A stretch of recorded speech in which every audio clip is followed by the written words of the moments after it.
Adriano, de son vrai nom Adriano Leite Ribeiro, surnommé l'Empereur, est né le 17 février 1982.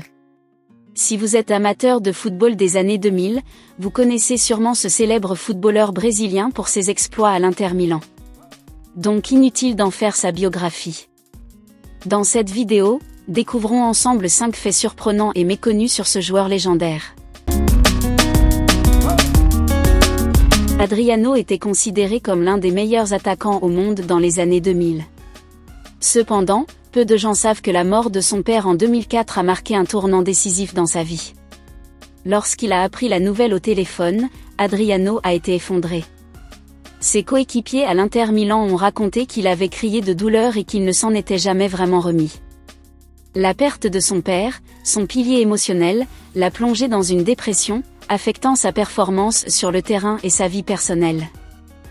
Adriano a hérité du surnom « l'Empereur » grâce à ses performances exceptionnelles à l'Inter Milan, où il dominait littéralement les défenses adverses. Mais ce surnom a une origine historique, il fait référence à l'empereur romain Adrien, Adriano en italien, symbole de puissance et de contrôle. Ce surnom n'était pas seulement un hommage à son style de jeu mais aussi à sa capacité à régner sur le terrain avec une autorité presque impériale. Peu de joueurs dans l'histoire du football ont possédé une puissance de tir aussi incroyable qu'Adriano. Lors de la Coupe des Confédérations 2005, son tir a été mesuré à une vitesse de 144 km/h, laissant les gardiens sans aucune chance. En plus de la force, Adriano combinait une précision redoutable, faisant de son pied gauche une arme fatale. À cette époque, il était comparé à des légendes comme Ronaldo, le Fenomeno, et Zlatan Ibrahimović. Malgré son immense talent, Adriano a souvent été critiqué pour son manque de discipline. Après son retour au Brésil, il a été impliqué dans plusieurs scandales liés à l'alcool et aux fêtes nocturnes. Il avait pourtant signé des contrats avec de grands clubs comme Flamengo, mais son comportement hors du terrain a souvent nui à sa carrière.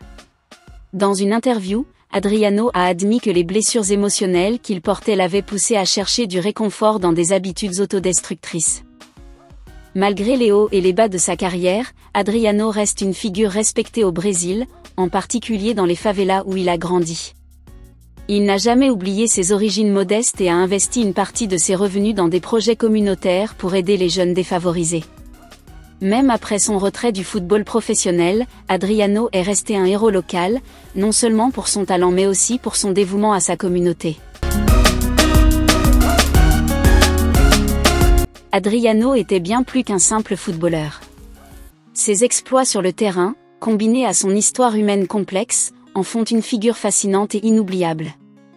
Si ces faits vous ont étonné, n'oubliez pas d'aimer la vidéo et de vous abonner pour découvrir d'autres secrets sur vos célébrités préférées.